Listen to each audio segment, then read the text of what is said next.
What's up, people? I'm back with another reaction, back with some more Erasure. And we're going back to their 1987 album, The Circus, which again, my understanding is this was sort of a breakthrough album, really sort of set them on their way, though I've also been enjoying Wonderland, their debut album, so yeah, and I'm actually now going through 5 of their albums simultaneously, so I'm very much enjoying their catalog. I keep mentioning it, but I love the sort of, Vince-Clarke synth and bass lines and sort of his sonic mastery mixed with Bell's sort of uplifting and emotional vocals. And even though a couple of the songs have a moody feel, generally speaking, their music is like fun and upbeat and dancey, so I love it.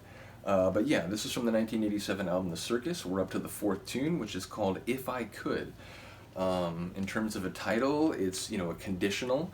Anytime you use the word if, there is a suggestion that it might obtain, to use philosophical terminology, but it might not come to fruition, it might not manifest. So yeah, it's a conditional, which might relate to another person's decision or behavior, your own decision in relation to someone else's actions or statements. So yeah, there's a lot of potential ways you could go with this. And in fact, it might even relate to one's own head, one's own thoughts, and like, if I could accomplish this, then I might be willing to try this, or I might be willing to, keep pushing in that direction, or so on.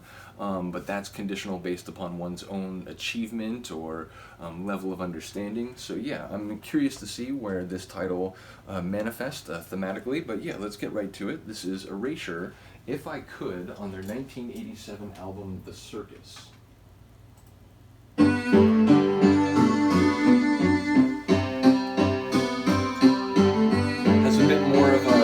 Reflective, pensive sort of feel to it already, or out of the gate.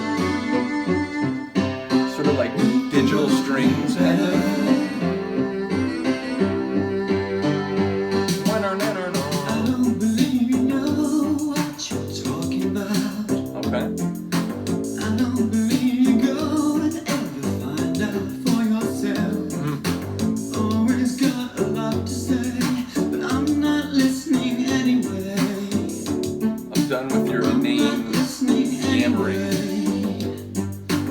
If I could, Yeah, I love singing. make the world better, you know I would. Make the world if I could. Make the world better. We should all strive to do that in whatever way seems appropriate or desirable. I don't believe you share what you know we know is true. Turning keys and locking doors, I won't accept that anymore. Again, I feel like maybe this relates to society and their attitude about LGBTQ individuals and like,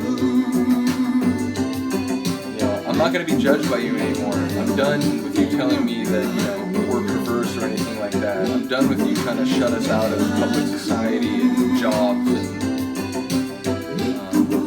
cultural institutions and so on.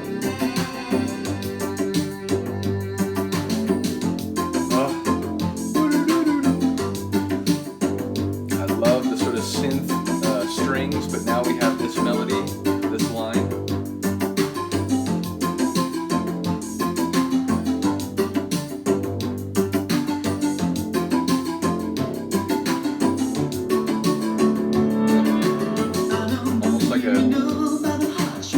Hollow pipe organ. I don't believe you show what your intentions really are.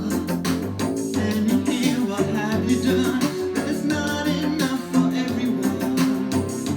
But again, there's some other lines here where I feel like there's at least more to it, if not, the whole song is running in a different direction.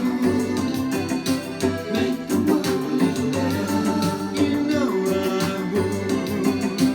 Make the world If I could, I would. So the ability to affect change, not exactly certain, but if it does show up, he won't miss the chance. if I could. Make the world better, you know I would. I believe it in you. If I could. Make the world better.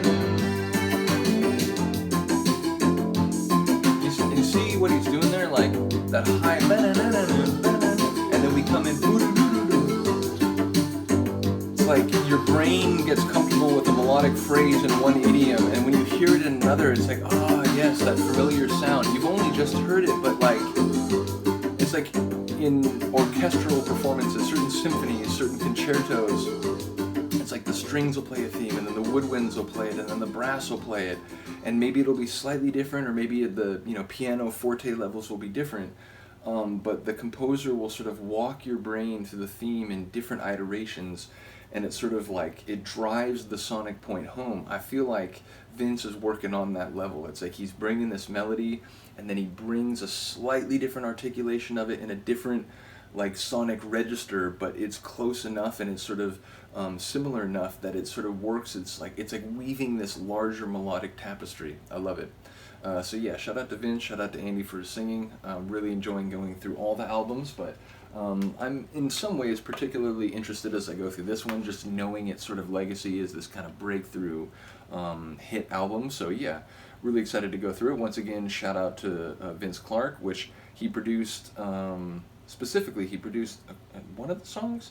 Well, the overall album, I should say, is produced by Flood. I'm familiar with his work in terms of, he's worked with Depeche Mode, I think around the same time, or at least, in the early days. So, but it does say that at least one of the tunes was produced by Vince. Oh, that's right, it's In the Hall of the Mountain King, which, speaking of symphonic music, Edvard Grieg and his Peer Gynt, or Gint if you prefer, I've heard it pronounced both ways. But yeah, I love the original piece, so I'd be interested to hear when we get there. Anyway, let me know what you think of this one. Other than that, thank you for listening and watching. See you next time.